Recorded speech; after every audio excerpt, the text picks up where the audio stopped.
Everyone. It's our style every year before Pesach to get together and share some points up to ponder for the Haggadah Shel Pesach.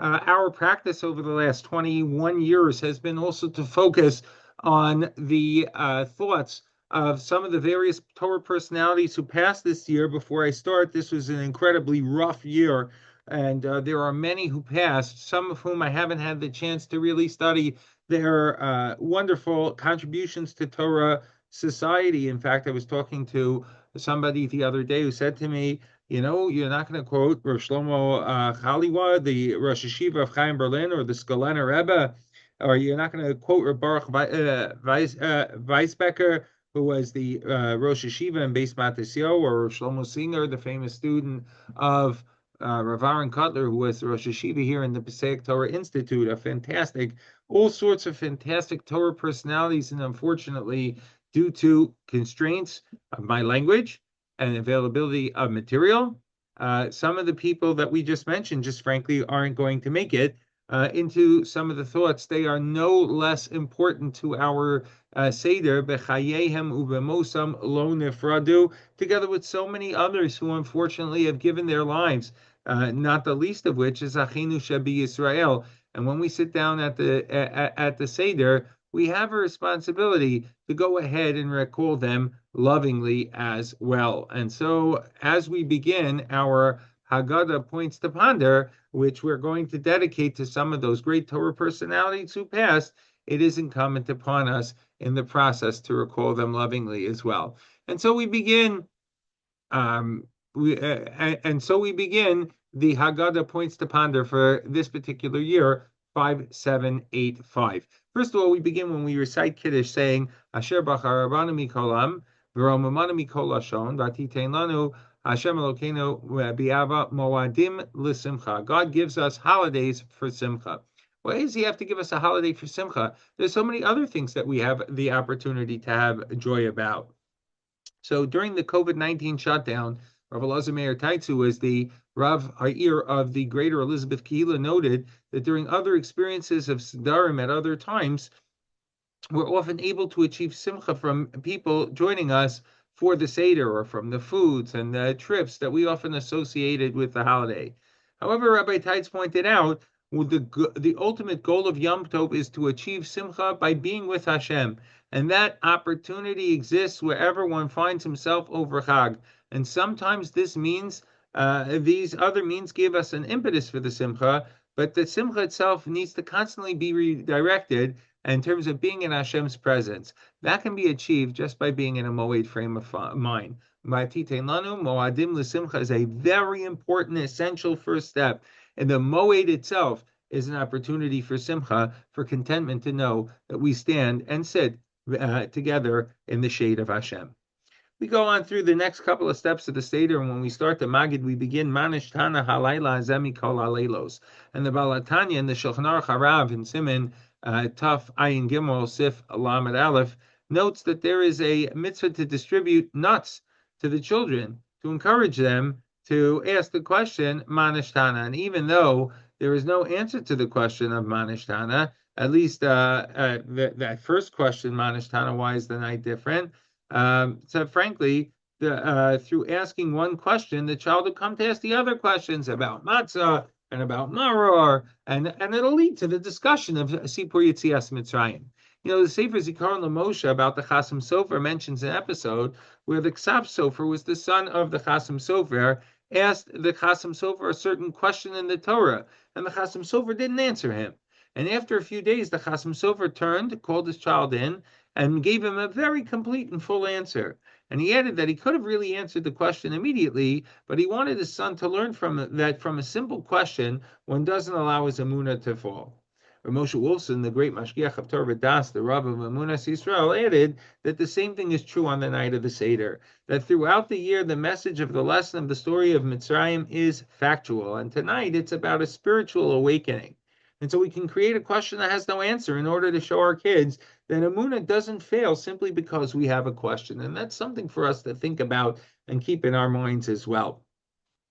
So then after we go ahead and we sing Avadim Hayinu Leparo B'Mitzrayim, we also mention we go to Bnei Brak and we tell the story of Rabbi Elazar ben Azariah, who was a man who was like he was 70 years old, and he had to wait until Ben Zelmer taught him that you can fulfill the mitzvah of Sipur Yitzias Mitzrayim at night. So it's interesting that this was Rabbi Elazar ben Azariah's big day. He was the chosen one to become the replacement leader for Rabban Gamliel, and he wasn't able to teach the lesson about mentioning Yitzias Mitzrayim at night until Ben Zoma came along. Why not? Again, Rav Wolfson explained that the whole issue of Yitzias Mitzrayim wasn't based on a stepwise progression of knowledge. It defied logic. The entirety of Yitzias Mitzrayim is still being examined today. Not to find more logic. That's what we do at our Seder. We don't try to make more logic, but rather to derive further divine inspiration from it. And hence the teacher of that lesson couldn't be the logical successor and leader. It needed to come from an unlikely source. It needed to come from Ben Zoma, a person who didn't think enough of himself to use his own name, and rather instead used the name of his father. So then after we finish telling the story in Bnei Brak, we move on and we talk about Baruch HaMakom Baruch Hu, Baruch Shanasan Torah Liyamu Yisrael. And we mentioned that this is a higher level of Birchas HaTorah because we're engaging in a very specific mitzvah of the study of Torah, namely studying Torah of the Pesach night. Now, they were once asked Rabbi Avram Osban, if you had to give your Talmidim one message, what would it be? And so Rabbi Avram Osban Zatzal, who passed away this year, he tells Riverdale Rosh Hashiva, he was asked the question, and after hearing their responses, he offered his own answer to his students. He said, Gadlus, he said, Gadlus, that's what your answer should be. Gadlus, Avram Osban taught us, is the ability to transcend your surroundings, to rise above the convenient, the easy, and the standard. It means to be great. It means to be great in learning. It means to be great in tefillah. It means to be great in achrayus and responsibility to Klal Yisrael. And most importantly, it means to be great in being marbe kavod shamayim. And as he said, in the name of his own mother, a groise mensch schlept sein Schnipsgrois und schmert sein Schmerlachgrois. A great man knots his necktie with greatness and smears his butter with greatness. And Rav Avram Osban would mention, in the name of his mother, a kleiner Mensch learned Gemara klein. If a person is a small person, he's a simpleton. So even when he learns Gemara, he does it simply. In other words, nothing is too small or insignificant to be used as an opportunity for greatness. So both in the way he comported himself in his Torah lessons, as well as the way he raised his family and his students, Rabbi Avram Osban stressed the importance of excellence, of godless. And as he told a family member who worried about his health, I didn't come to this world just to be Yotze. And that's what we were mentioning also. I don't want to be Yotze the Seder at this point. God gave us a chance to transcend. And that's our responsibility on Seder night. Transcend, be above it. And so we mentioned Keneged Arba Banim Dibra Torah. We don't just talk and see whatever everybody else can pick up. We recognize that the Torah wants us to specifically engage the lesson of Sipur Yitzias Mitzrayim to each Al Pi Darko. And one of the ones we have to go ahead and deal with is the Rasha, because Hotzi Atzmo Min HaKlal. You know, my Rebbe, Rabbi Yeshua Kalish, pointed out that the entire merit of Yitzias Mitzrayim was because of the spirit of nationalism that existed at that time. He explains that the nation took the Egyptian god and rebelled against it. So Rabbi Kalish then quoted to us from the famed Asir Tzion, Yosef Mendelovich, who added that nationalism leads to Yiddishkeit, right? And so hence people engaged the Karban Pesach. In other words, they had this spiritual awakening, and within that opportunity, they used that opportunity to grow, to experience bigger things. And hence the people engaged the Karban Pesach. So according to the Medrash, when the people smelled Moshe Rabbeinu's Karban Pesach, they said, I want to be a part of that too. And so Moshe told the people until that point were skeptical that in order to partake of the Karban, they needed to do bris milah, and they did that. And so Hashem kissed each and every Jew. Rabbi Kalish explained that those whose only connection to Judaism is in its nationalism and the ties to Eretz Yisrael will also have that chance to return to full mitzvah observance, because they're connecting themselves to the tzibur, to the community. And that's the lesson, the kiss of the Karban Pesach. It's a Karban that's brought only in a group. Nobody gets kicked out, and that group gets kissed with the ruchnius from Hashem. And so there you have it, yet a lesson not to be able to kick people out of the group and to encourage their being present. And as opposed to that, we're told, She'enu Yodea L'Shol Apsachlo, you should open up for him. Rav Nata Schiller, who was the Rosh Yeshiva and Or Sameach, who very recently passed away, asked why the number 4 is such a dominant recurring theme in the Haggadah. And he noted that it's based on the Imahu, Sarah, Rivka, Rachel, and Leah. As he said, the matriarchal 4 is what's the Torah Simecha is what sustains us in Galus. How so? So he said, just as a given space has a special combination of topography and minerals and climate, so too time also has its unique landscape. And when the calendar rolls around to that place in time called Pesach, the mystical miracles of the spiritual load can be mined, right? And so returning to the time place called Pesach, he used to say, in returning to the time station called Pesach, Hashem reached out to Bnei Israel just as he does on the first Pesach.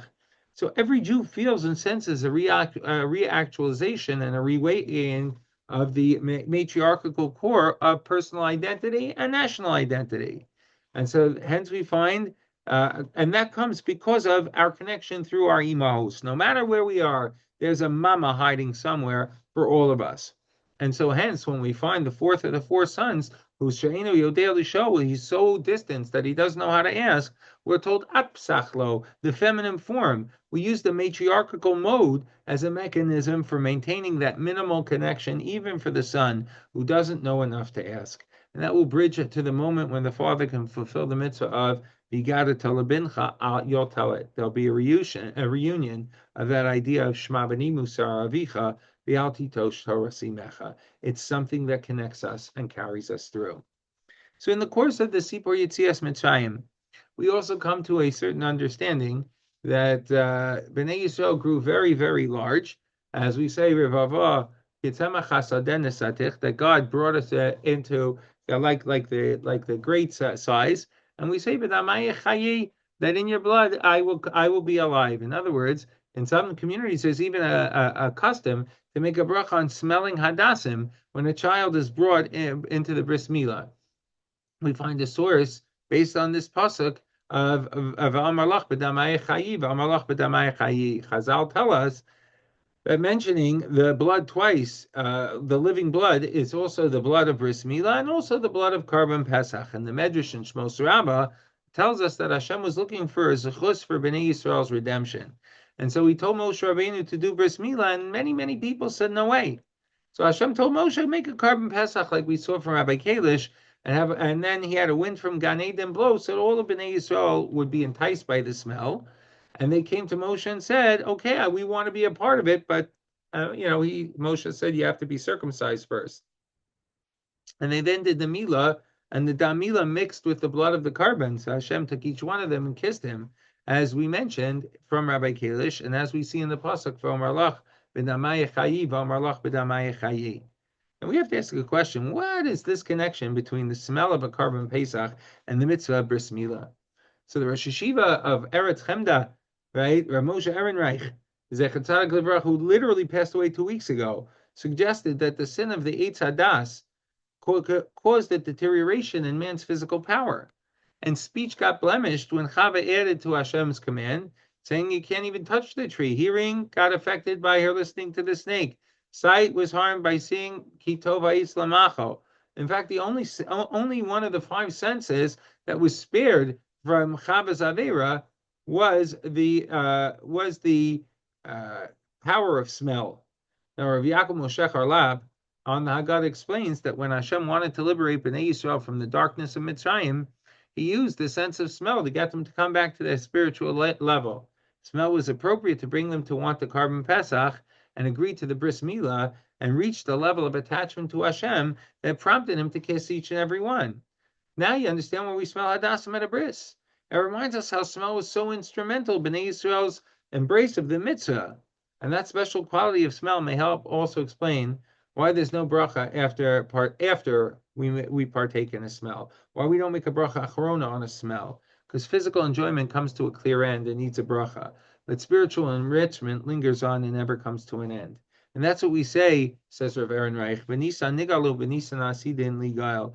We hope that Mashiach, whose special attribute is to sense matters, morach vadon, as if he does it by smell, we hope he comes along and he too will appear. It's that incredible power of smell that pushed the Damayach Chayi and the Damayach Chayi. This is the thought from the late great Rav Aaron Reich. We're told, V'abarti v'eretz Mitzrayim b'layla hazeh, that HaKadosh Baruch Hu says, I'm going to pass over on this night. And we also name the carbon Pesach because HaKadosh Baruch Hu Pasach. Wasn't Makas Bechoros a punishment? So why would the Jews need to worry about being a part of the Passover? And also, Hashem had told Moshe from the beginning that only the Bechorim to be killed in Mitzrayim were the Egyptian ones. So why did the Jewish firstborn be concerned that they were going to be in danger? And and when you consider that Hashem was the one who was over, that Hashem was the one who passed over, it wasn't a problem of making a mistake, right? There was going to be no clerical error in the process. So why do we make such a big deal? The whole holiday gets called Passover. So Rav Per, Rav Yechiel Yitzchak Per, Zecher Tzadik Libracha, the Rashiv and Farakaway, suggested that Makas Bechoros wasn't a punishment. The Bechorim were no more responsible for what happened in Mitzrayim than anyone else. And the Bechorim in captivity and of the slaves, they were also killed. The difference was that it was a Makav Kiddush Hashem. And that's what we have to realize, right? The placing of the blood on the doorpost demonstrated the Kiddush Hashem of the nation ready to fulfill the will of Hashem, right? And so thus, if a Bechor deserved to die that night, he didn't.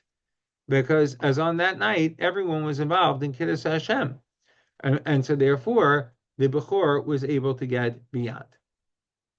We sing a song called Dayenu, and at the end of the song, we also mention that HaKadosh Baruch Hu did all sorts of great things. Now, when we sing Dayenu, we talk about the fact that HaKadosh Baruch Hu brought us to, had he taken us and not brought us into Eretz Yisrael, Dayenu. But when we finish, we say, he brought us into Eretz Yisrael, Ubana Lanu es Beis HaBechira, Lechaper al Kol Avonosenu. So Rameir Fendel, Zatzal, the famed founder of Hank, the wonderful, terrific original Rav of the Young Israel of West Hempstead, pointed out that the entire Gula process outlined by Yechezkel begins with us coming to Eretz Yisrael. And to quote Rabbi Fendel, is it too much to imagine that the extraordinary influx of Jews from all over the world, fast making Israel the home of the world's largest Jewish population, is the beginning of the realization of the nevuah of kibbutz galios? Is it not the ingathering that's supposed to precede the redemption? And so we quoted from Rav Kook Zatzal, who said that the eventual geula is dependent on the increase of the number of Jews living in Eretz Yisrael. Am kadosh be'eretz kadosh. And so when Hashem says, I'm going to bring them back to Eretz Yisrael, he's basically telling us what he wants to do, which is incumbent upon us to carry out by encouraging and fostering a massive aliyah effort. And maybe that's why we say that first it's Hechnisanu Eretz Yisrael, he brings us there, because he's expressing what he wants and where he wants us to wind up. And Bana Lanu Beis HaBechira, he builds us a Beis HaBechira. That's what we're waiting for. And Be'ez Hashem, maybe we'll also get a chance to bring the song to the close speedily in our day. After we finish the Magid, we go into the Rachza, the Motzi Matzah, and the Maror, and of course we dip the Maror in the Charosas. And Tosus Imsachim on Daf Kuf Tezayin Amar Aleph quotes the Tshuvas Hagaonim, who noted that one should make Charosas with the fruits that are compared to Bnei Yisrael and Shir Hashirim. So we have the Tapuach, and the pomegranate, and the fig, and the dates, and the walnuts, and the almonds. All of them have references in Shir Hashirim. And the message as to why we specifically focus on these, according to Rabbi Per, again, the Rosh Shiva Farakaway, Zecher Tzadik Libracha, was that even from the bitter of the maror, we survive and we thrive, based on that love found in Shir Hashirim.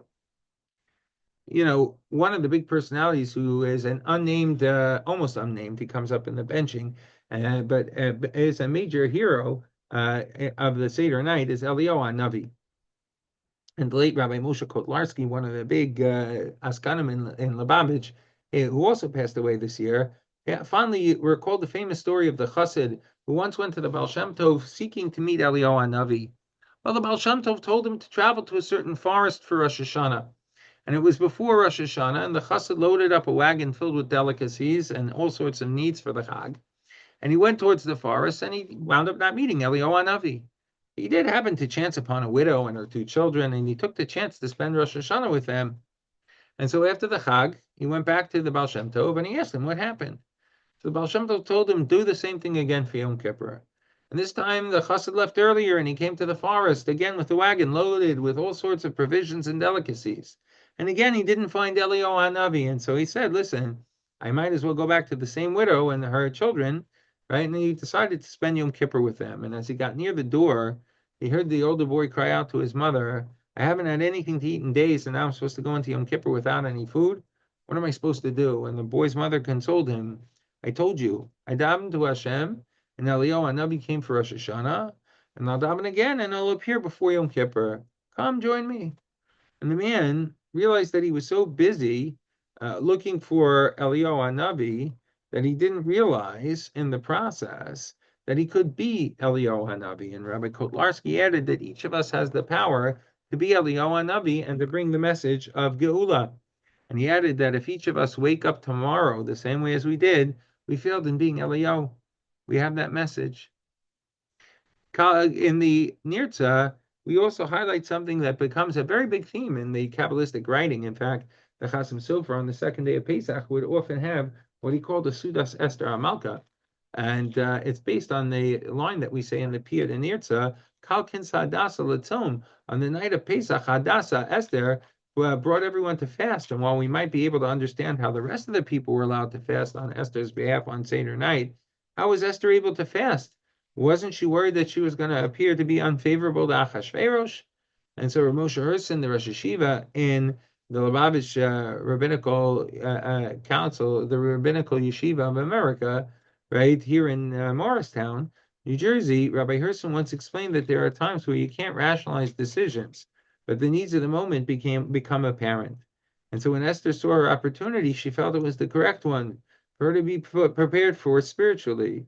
And when she saw that Hashem was with her as she entered Achashverosh's chamber, she knew she was correct. Pesach is not exactly the time frame where we do things based on logic. Pesach is the time frame where we do things based on emunah. Many have the custom after Shir Hashir, after finishing the Seder, to also go through Shir Hashirim. And many of us, except for our Achenu B'nai Sfarad, we read Shir Hashirim on Pesach at some point as well. So why are we reading it now? And Rabbi Leo Fink, who was tragically taken away from us earlier this year in a horrific way, suggested that Pesach celebrates a two-step geula from slavery to freedom. First, there was the flight from Mitzrayim, and this was punctuated by the Eser Makos and the hasty escape. And almost immediately, a new challenge arose. The Red Sea miraculously split and paved the way for complete Yeshua, for salvation. The one thing every single person wanted more than anything else was freedom, and now they had it. Freedom, therefore, becomes binary. Either you're a slave or you're free. But freedom is very different than slavery. Slavery, for all its hardships, offers a cynical simplicity to life. Just survive the day and struggle for freedom. But when the slave achieves freedom, there's no continuation of the prior struggles. There are new struggles. Jews throughout history learned that well. They had no idea how to live in a world of eternal struggle. Theirs was a world of on and off, and now they were in this brave new world, and that they were completely unequipped to handle. Shir Hashir, on the other hand, is a love song. There's nothing more unbinary than love. No one ever says that they have enough love, and no one ever asks for someone to love them less or to stop loving them. No one says they have enough love. So Rabbi Fink pointed out that we're all in a permanent struggle with the people that we love. We work so hard to give more love to our loved ones, and we're in a constant state of receiving more and more love from others. Sometimes love's hard. Sometimes love's easy. But love's a lifetime struggle. There is no love switch. And that's something we need to realize as we come to the end of the Seder. There is no love switch, but there is always more to grow from. Chasal Sidor Pesach Kel Chasal, but Kein Nizkel Asoso. In the way that we have loved until this point, may HaKadosh Baruch Hu make sure that we continue to have this point, to go further and onward and upward, as a Zechus Aliyas Neshama, for all those we've mentioned today, and also as an opportunity for us to achieve Geula B'mheira V'Yameinu. Everyone have a Chag Kosher V'Sameach.